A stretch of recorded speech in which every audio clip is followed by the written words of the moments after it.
Good morning, Holmes. There was a letter for you this morning. Good morning, Watson. I trust you slept well. Thank you.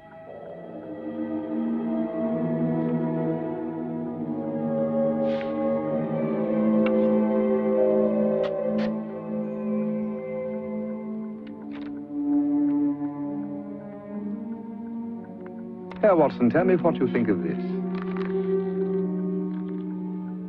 534 C2 13 127. What is it? Some sort of code? It is indeed, Watson. The work, no doubt, of my informant who works under the alias of Sherlock. But surely it's not of much use sending a cipher to someone unless they have the key to the cipher. Do you have that? No, I don't. But this much I do know. The cipher is a reference to the words in a page of some book. But until I learn which page and which book, I can do nothing. If it's a code based on a book, then why write Douglas and Burlston? Clearly because those are words which are not contained in the page in question.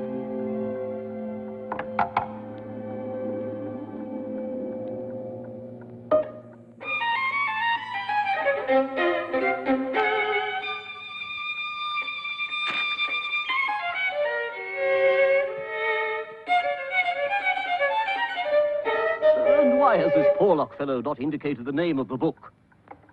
Your native shrewdness, my dear Watson, that innate cunning which is the delight of your friends, would surely prevent you from enclosing a secret code and the key to it in the same envelope.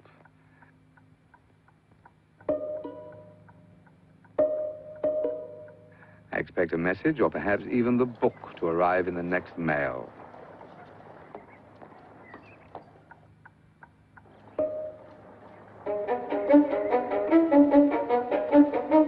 Well, we shall see soon enough. The second mail has just been delivered.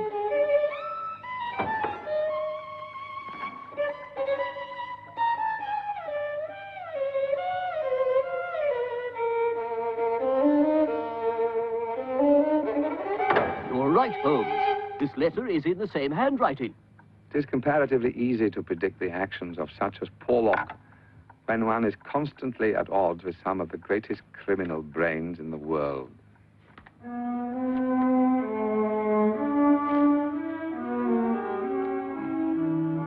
This is unfortunate. It is too dangerous for me to continue. I dare not contact you again.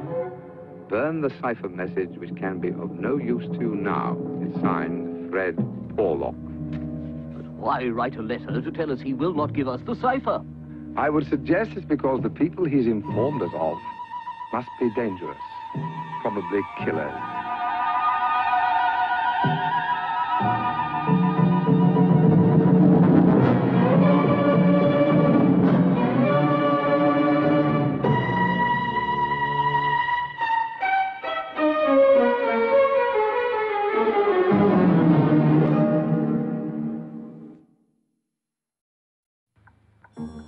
It's pretty maddening to think that an important secret may lie on this paper, but that it is beyond human power to penetrate it. Perhaps there are points which have escaped your attention. Let us consider the problem in the light of pure reason. I have already deduced that Sherlock referred to a book. Ah, yes. But which book? There are a lot of books in this world. Quite so, Watson. But we do know several things about the book. Look here. The message begins with a number, 534. It is reasonable to take that as a page number. So we have established that our book must have at least 534 pages and would therefore be a large book. And C2 would indicate chapter 2? The letter C surely cannot indicate a chapter. For one thing, if we are only in chapter 2 on page 534, then the first chapter would be inordinately long. And for another, if we know the page, we don't need to know the chapter. Well, what does it refer to? It would be column 2. But you still don't know which book. The next highest number in the note is 293, so the book must have long columns to contain that number of words. As to the book itself, my dear Watson, had it been an unusual one, Sherlock would have sent a copy to me. I therefore reason that it must be a very common book. Could it be the Bible? I doubt that. There are too many editions, too many shapes and sizes. Ah, what about Whitaker's Almanac? Could that be it? Excellent, Watson. Let's see if the message makes sense.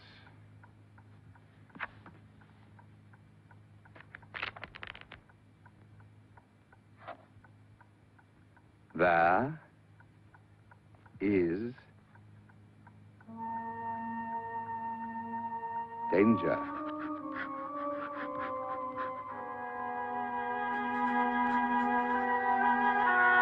There is danger, may come very soon.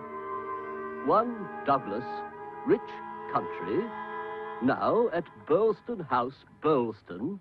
Confidence is pressing. Oh, what a strange note. What does it mean? Thank you, Mrs. Hudson. Inspector MacDonald, very nice to see you. Good day, gentlemen. And what brings you to Baker Street, Mr. Mack? I need your help, Mr. Holmes. What, this? Douglas? Weldston? That's witchcraft. That is the answer to a cipher that Dr. Watson and I have had occasion to solve. Your solution is correct. John Douglas of Burleston Manor House was horribly murdered. Last night. This informant of yours was far too much for my liking. It seems to me that all I have to do is to arrest him as an accessory, and he'll be forced to supply us with enough information to clear this case up. Quick, smart. No doubt, Mr. Mack. How do you propose to lay your hands on a man who disguises his writing, adopts an assumed name, gives no address, and posts his letters from Camberwell Post Office, one of the biggest in London? All right, then. What do you know about Porlock? Very little, except he is well connected with the worst criminals in London and must keep his crime-fighting activities well and truly covered. Very well. I'm on my way to Burleston House to investigate this murder, and I called in to see if you and Dr. Watson would care to come with me.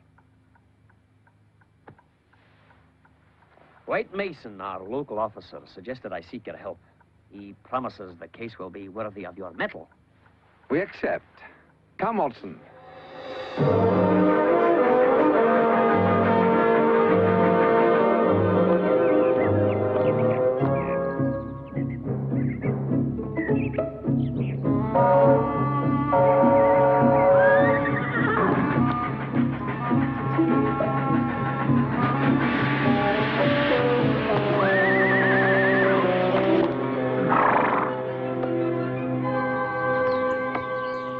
Sergeant Wilson, what can you tell us about John Douglas? He was about 5'9" tall, well built with grey-brown hair and a moustache. He talked with an American accent. Did he have any enemies? None that I ever heard of. On the contrary, in the 5 years he's lived at Burleston House, he's become well-liked and even much admired for his bravery. You mentioned bravery, Sergeant. Yes, sir. He was a fearless rider. He took many a fall which would have stopped a lesser man. One time when the vicarage caught fire, he was the only one brave enough to go inside to save property, even after the brigade had given up. Who else lives at Burleston House, Sergeant? His wife, sir. And a very quiet lady she is, too. Plus, of course, Ames, the butler, and Mrs. Allen, the housekeeper. In addition, last night, Mr. Barker, an old friend of the family, was there. Mr. Barker knew Douglas from the old days when he was in America. That's where he made all his money, sir. Gold mining in California.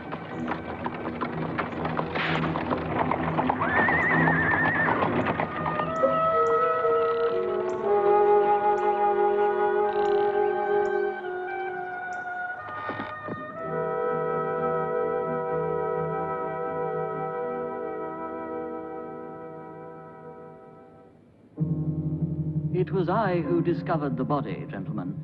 I've already told the story to your colleague, Mr. Mason, here.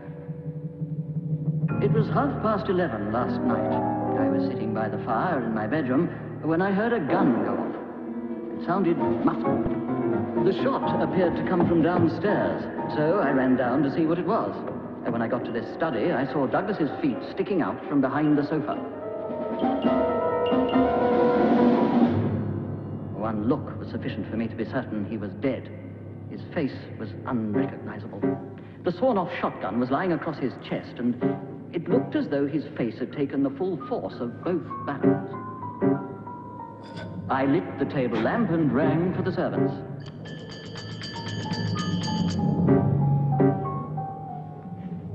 Before they arrived, I quickly covered his head with a tablecloth and went to the door.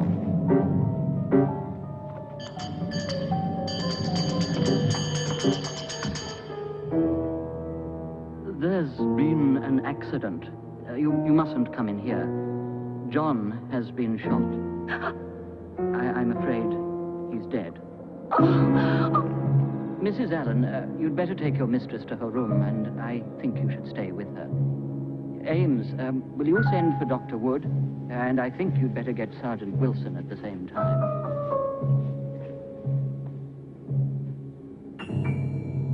And you say nothing has been touched in here? Not a thing, sir. Not a thing. I can vouch for that. He was lying just as you see him now. His candle was burning on the table. I put it out after I'd lit the lamp. That's horrible. There's obviously nothing I can do here. I'll just make a preliminary examination, and then I'll leave you to it.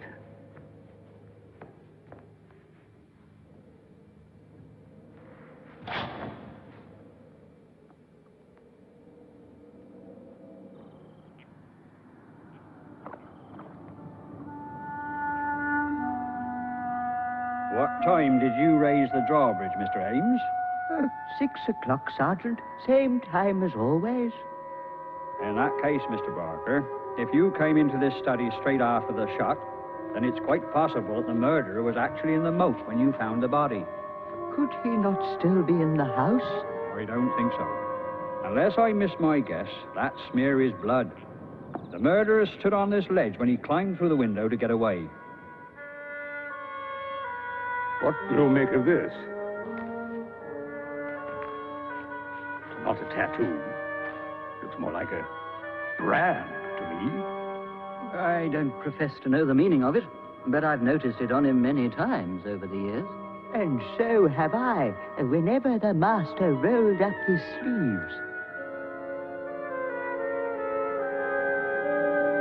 BV341. I can't think what that means. I'll not be sorry when White Mason gets here to take over this mystery. His wedding ring has gone. He always wore his wedding ring under that nugget ring, and now it's gone. Well, gentlemen, that's the full story of what happened last night. Oh, thank you, Mr. Barker, but I feel we need to give this a little more thought.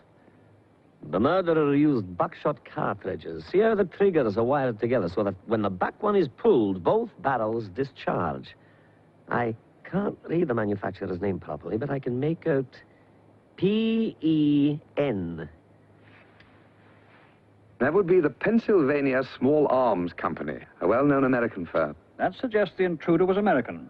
No doubt he sawed off the barrel so that he could conceal the gun in a case or under his coat. Hold on a minute. What real evidence is there that anyone entered this house? What about this open window? The blood on the sill? This strange card? Oh, that could have all been a setup to take us along the wrong path. I'd like to examine the other side of the moat for traces of anyone climbing out.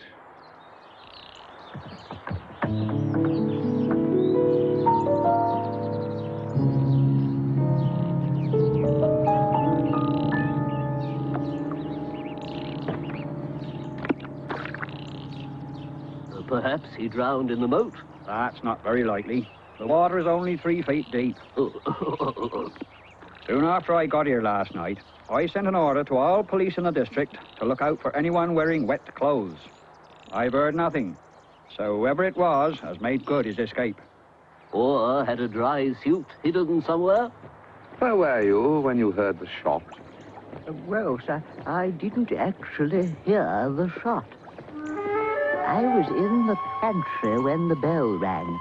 It kept on ringing. I wondered if something was wrong, so I hurried to the study.